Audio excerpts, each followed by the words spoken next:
All right, Shalom. First and foremost, I want to start off by giving all praise to Yahweh, Bashem, Yahweh Shai, for the wisdom and understanding of the gospel is truth. The name of this video is going to be less than 1% of all Christians will be saved. Okay?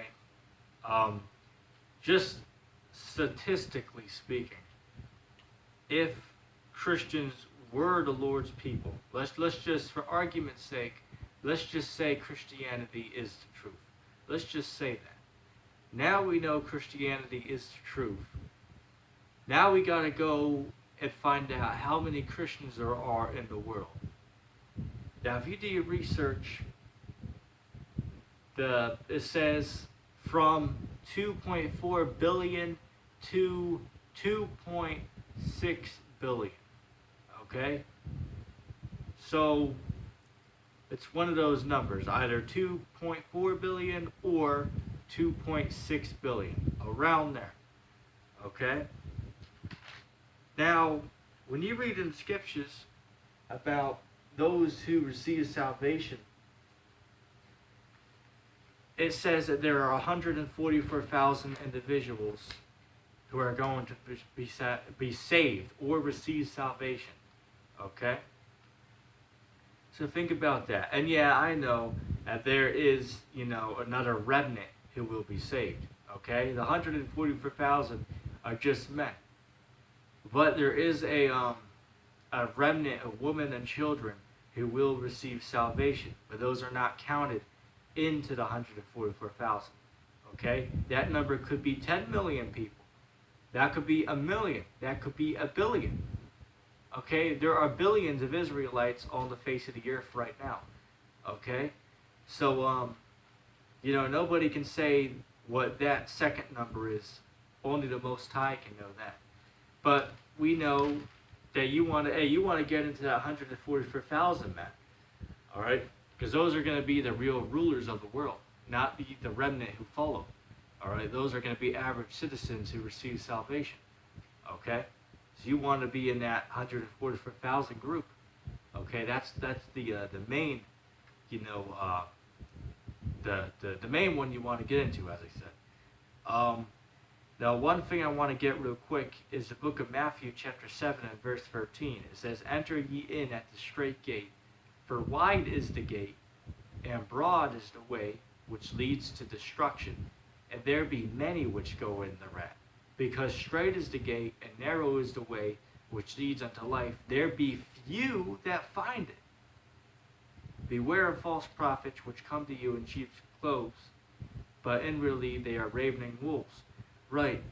Now, again, it mentions a wide gate that leads to destruction. How can you tell me Christianity is the truth? Christianity is possibly one of the top religions in the world, right behind Islam, man. In fact, I'm not going to say probably, it is, man. All right? Christianity is the second most popular religion in the world, just behind Islam. Okay? So, what was I going to say? Christianity doesn't have the truth. Even though they use the Bible, that doesn't mean they know what they're talking about, man. Okay? And just because you say believe in the Most High, that don't mean that you're going to receive salvation. The scriptures tell you for even Satan and his angels believe, man. Okay? So let's read this again. Matthew 7 and 13.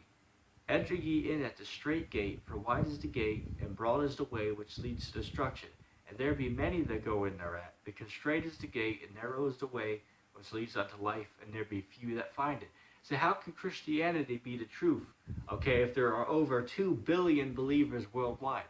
Well, yeah, we just seen in the scriptures, if you go to Revelation, I believe it's the 7th chapter, it speaks about 144,000 people who will be saved. All right, and again, I know there's a remnant, but even a million people, even if there was a million people out of 2.4 billion, that's still less than 1%. So even counting that number in, the 144,000, and then a remnant of women and children, that is still less than 1% of Christians. Even if it was a million.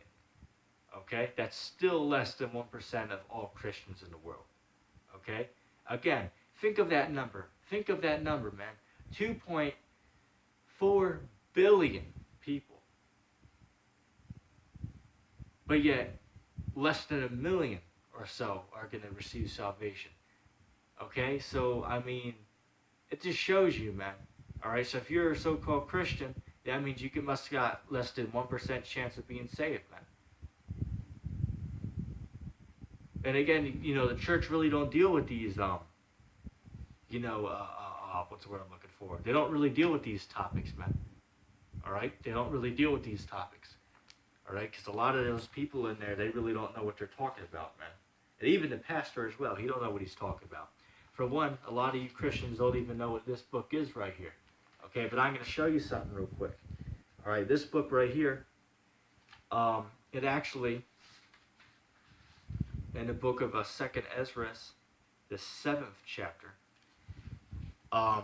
right here, back in Matthew, the 7th chapter, this actually came from a conversation that the prophet Ezra had with an angel. Okay, because remember, the Apocrypha was written before the New Testament. Okay, so this conversation right here, this happened before Matthew wrote this down. Okay, so Matthew got inspiration of writing that down from the Apocrypha. Okay, 2nd Ezra, chapter, chapter 7 and verse 1. And after I made an end of speaking these words, there was sent unto me an angel, which had been sent unto me the nights before. And he said unto me, Up, Ezra, and hear the words that I come to tell thee. And I said, Speak, O my God. Then said he unto me, The sea is set in a wide place, that it might be deep and great. But put the case, the entrance were narrow, and like a river. Who then could go into the sea to look upon it, and to rule it? If he went not through the narrow, how could he come into the broad? There is also another thing. A city is builded, and is set upon a broad field, and is full of all good things. The entrance thereof is narrow, and is set in a dangerous place to fall, as if there were a fire on the right hand, and a deep water, and the only path between them both, even between the fire and the water, so small that there could only be one man that goes therein at once. If this city were given unto a man for a inheritance, if he shall not pass the danger set before it, how shall he receive this inheritance? Right, so you see right there, clearly the Apocrypha is inspired of the Most High. And second, that also backs up this scripture, man. Okay?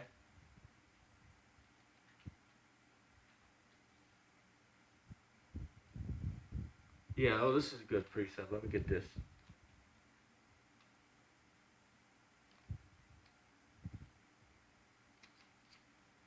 Second Ezra chapter 7, verse 33. And the Most High shall appear upon the seat of judgment, and misery shall pass away, and long suffering shall have an end. Right, and it tells you that in Revelation, I believe it's the 21st chapter, if I'm not mistaken. But yeah, just going off statistics, only less than 1% of Christians will receive salvation. Okay? First of all, Christians don't even read this book here, man. Okay, they only stick to the Bible. They don't even read that. Right? They got all the kinds of doctrines going out, man. Alright? Let me see. Oh, this is a good one. Alright? Matthew 11 and 6. Alright? And you Christians are in violation of this, man. Okay? Because, you guys are going to find out, man, that the God of Christianity is not the God of the Bible, man. Okay? Matter of fact, around maybe 6 months ago, I did a playlist. It's not on YouTube anymore, so you can't find it. Esau got it taken down. But there was a playlist I made, a 5-part series. It was entitled The God of Christianity versus the God of the Bible. Okay? It was a very good series, alright? We ended up dealing with 5 separate videos on topics that the Christians believe and what the Bible actually says about it. All right, I wish it was still around so you could watch it, but you know, hey, this is what it is. Maybe I'll have to invest in making the next series. Um, let's see. Yeah, Matthew chapter 11, verse 6. And blessed is he whosoever shall not be offended in me. Right, blessed is the man who's not offended in me. You Christians get offended at the Most High, man. I mean, I remember, let me say this, man. I mean, I remember going back, I want to say maybe 16 months ago, maybe 17, 18 months ago, I did a debate with 4 Christians at the same time. All right? And I won. I won the debate against 4 Christians. And guess what topic we were debating? Deuteronomy chapter 22, verse 28, man. And you all know that topic. And if not, well, you might need to go study the scriptures. Okay? But let me say this, man. All right? And you know, I have to give respect where it's due. I owe respect to the apostles of Great Millstone, man. As I said when I was, you know, on with the mind of God, as I said, if you've listened to the apostles of Great Millstone for at least 6 months, maybe even less than that, man, just a few weeks, you should be on some type of level to debate any Christian with the Bible. Okay? Any Christian pastor given, you know, any number of years that he's been teaching. It doesn't matter. If you've been listening to Great Millstone for half a year, or even less than that, you are now on a level that you can take on any pastor with the scriptures. Okay? You know, hey, the scriptures tell you, what is that? Amos 3 and 7, for the Lord gives his secrets unto the servants of prophets. All right? Now that we claim that we're prophets or anything. Which, another thing as well, man. There is one dude, I watched a video from Sakari, right? Just 2 days ago, they had a guy on there who claimed he was Jesus. I mean, this guy is so crazy. He said that he lived for over 1 billion years, man. All right, but he keeps coming back for reincarnation. But the thing that makes me laugh, man, I mean, the whole thing was absolutely hysterical. To sit there, I mean, I would go watch that again, man. That was about 2.5 hour stream, I believe. But I would even consider watching that again. It was so hilarious. This dude, there at the end of the stream, this guy got so offended because Gorilla Hebrew made a statement and said, well, this Bible says that Jesus is going to kill babies. And then the guy was like, but that's so evil. That's so evil. Jesus never said that in the Bible. But then they pulled out the scripture. First, let me think of it. Psalms 137, verse 8 and 9. And then he shut up real quick there, because it's clearly in the scriptures. But wait a second, though. This guy said he's read the Bible 1 million times. Quite literally. This guy said he's existed 1 billion years. But yet he didn't know the scriptures say that. First of all, bro, how have you not memorized the scriptures if what you're saying is true, which it's not, by the way, but if it was, then how do you not know every scripture off the top of your head? If you had 1 billion years, which again, I'm being sarcastic. I mean, this guy really isn't worth the time of day, you know. But it's funny just to laugh at his foolishness. You can clearly see that guy was truly sincere of what he believed. He really did believe that he really did those things. He really believes that he is the Most High, man. All right, I mean, it's absolutely hilarious. And then, just to prove that the guy really is serious, he has a YouTube page, right? Now, after he debated Zakari, he did a 3-hour video after the debate. He did a 3-hour video of why Sakari was wrong with what they said. I kid you not. That guy is sincere with what he believes, man. And it's scary. The scriptures tell you, you know, it's a scary thing to fall into the hands of the Most High Power, man. And that's what the Lord could turn you into, man. You ever hear the stories about, like people who break their neck, man? They end up being paralyzed the rest of their life. That's a terrible thing. But God did that, man. Amos 3:6, for if there's evil in the city, hath the Lord not done it? Job 4:7, remember I pray thee, whoever perish being innocent. Okay, so God is the one who does these things. Let's see. Let's get Mark, the 7th chapter.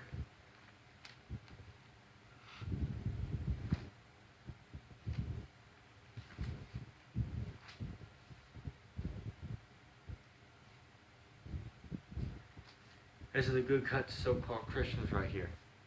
The book of Mark, chapter 7 and verse 6. He answered and said unto them, well have Elijah prophesied of you hypocrites? As it is written, these people honor me with their lips, but their heart is far from me. Well, everybody's like, oh yeah, I believe in Jesus, but I believe in the Bible. I go to church every Saturday or Sunday. But then the funny thing is, a lot of times, when you bring up certain topics in the scriptures, a lot of these same Bible believers get offended at some of the stuff you say, man. Okay? Such as Jesus don't love everybody. That's not in the scriptures. Where does it say Jesus loves everybody? Don't even bring up John 3:16, because John 3:16 is not talking about everybody. Because you just got to know what the word world means. The word world means means Israel. If that's not the case, well, the Lord said in John chapter 17 and verse 9, for I pray not for the world, but for those you have given me out of the world. What about Isaiah 45 and verse 17? For Israel shall become an everlasting world, a world without a end. Okay, so you see, you have to go precept upon precept, man. These guys are not as intelligent as they believe they are, man. Damn fools saying the Vatican's Babylon. Goddamn foolish can you be? In fact, that's a sin unto death right there, man. Go read Revelation 22 and verse 18, verse 19. Okay, if you're saying the Vatican's Babylon, well, you're in violation of that, man. All right, you better change what you're teaching, man, or it's gonna be a serious problem. All right. So let's read this verse again. Mark chapter 7 verse 6. And he answered and said unto them, well, has Elijah prophesied of you hypocrites? As it is written, this people honor me with their mouth, or slakia. They honor me with their lips, but their heart is far from me. Howbeit in vain do they worship me, teaching for doctrines and the commandments of men. What is the commandments? And you GMS guys are in violation of this too, man. I'm going to call your ass out on it, man. Okay? You know why? Because Tahar made, again, don't get me wrong. I'm not disrespecting the man. I have much respect for the elder apostle Tahar. I will say that. However, the scriptures say in judgment there is no respect of persons. Okay? So if you're going off and you're going to get put in your place, man. And that goes for me too. Okay? Because I have went off before, and I will humbly admit that. But guess what? Now I'm going to call you out on something, man. All right? Tahar said out of his own mouth that if somebody in GMS goes out and let's say maybe they kill a homosexual or they sleep with a person under the so-called age of consent, well, Tahar said, hey, we're going to kick your ass out of there, man. But wait a second, brother, you're going off. Show me in the scriptures where it says that if your brother does something the Lord said to do, and, oh, well, the law of the land goes against it, so we're going to kick him out of our group. You show me in the scriptures where it says that. And guess what, bro? You ain't going to be able to do it because you're goddamn going off, man. Okay? You're going the hell off. Okay? You're going way the hell off, man. All right? And you don't got the full truth, nigga. Okay? You ain't got the truth. Okay? You're going off, man. All right? Damn clown. Thinking you know everything, man. You ain't know nothing, man. Well, I shouldn't say that, man. You're very intelligent. All right, hey, let me say this, man. Me versus Tahar, I don't know nothing compared to Tahar. Okay, so I will take that statement back. All right, I will take that statement back. Me compared to Tahar, I will admit, I am a novice. I will admit that. However, with that being said, the scriptures tell you, Job, the 32nd chapter, great men are not always wise, neither do the aged understand judgment. So guess what? Gabar, Tahar, Ramlah, and Rakah. Which, hey, Rakah, he been called out for being in a biker's gang. Okay, and if you look on his jacket, he has the skull and crossbones on there, which is a satanic symbol. So why are you guys calling that guy out then? Hypocrites, man. Hypocrites. And I'm going to call your ass out for it, because that's what you are, man. Okay? So yeah, Tahar is a very learned man in these scriptures. That's true. All right, the man can almost quote any scripture off the top of his head. So respect is due to the elder apostle Tahar and all the apostles of GMS. Much respect is given and due. However, with that being said, you're still going off. Okay? And if you're going to pretend you're not, well, you're just putting yourself above the Most High then, bro. Okay? The scriptures tell you a righteous man falls 7 times a day. Are you so righteous that you don't fall? Right? That you don't mess up sometimes, bro? No, stop being simple. Okay? Anyway, let's get back to what we're saying. Verse 8. For laying aside the commandment of Yahweh, ye hold the tradition of men as the washing of pots and cups, and many such like things ye do. And he said unto them, full will ye reject the commandment of Yahweh, that ye may keep your own tradition. So you see, once again, I can say it again, and this is directed towards GMS here. Okay, and again, as I said, just because I'm making this statement, this doesn't mean I hate GMS. Okay? Stop being simple. Okay? There's a difference. But first of all, one nigga, I gotta call you what you are. If you don't like my language, you can get lost. Okay? The scriptures tell you in Corinthians, for though I am rude in speech, I am not in knowledge. Okay? So I am rude sometimes. The scriptures say, surely oppression makes a wise man mad. The scriptures tell you, what is it? Ecclesiastes 1 and verse 18. He who increases in wisdom increases in much sorrow. Okay? So, yeah, you should be pissed off, man. You should be angry. But anyway, back to what I was saying. Some nigga called me out the other day. I asked one of the apostles, I believe it was an elder apostle Gabar. I hit him up with a hard hitter question, which, by the way, he did not answer the question, by the way. Okay? But that's besides the point. Somebody, I don't know the guy's name, but he called me out and said, oh, well, I'm a troll and scoffer. And then he noted his reason why he believed that. But then I'm like, yo, dog, look. If you click on my profile page, you go to my channel, look at me, man. Look at my work, and then look at yourself, man. Yeah, you have videos on your page. First of all, bro, you went 5 months without uploading one damn video, man. And all your videos are only a few minutes long, man. Second of all, where's your garment at, bro? You know what? Hey, man, look, I spent $90 to make this, man. Okay? Where's your garment at, man? You think you're on some type of level with the scriptures? Well, first of all, where's your long videos, man? Where's your what's it called? Straight teaching videos. Where is your garment at? Okay? And once you do those things, then you could come back and tell me I'm a troll and scoffer. Until then you shut your mouth. It's that simple. Okay? There you tell me I'm that I'm a troll and scoffer, man. Damn out of your goddamn mind.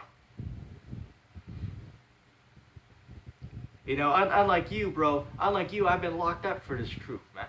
All right, I can say that, just like the apostles of GMS, I have been held against my will for this truth, man. Okay, so I can damn well say that that I'm doing the best I can to the best of my ability, man. A lot of you guys can't say that, man. To a lot of you guys, this is just something that you do. You go out to camp on the weekends, man.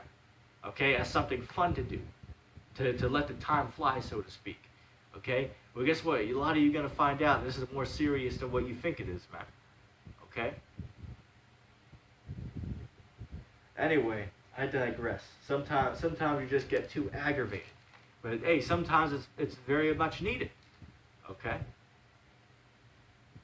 Let's see. I want to get Acts chapter 7.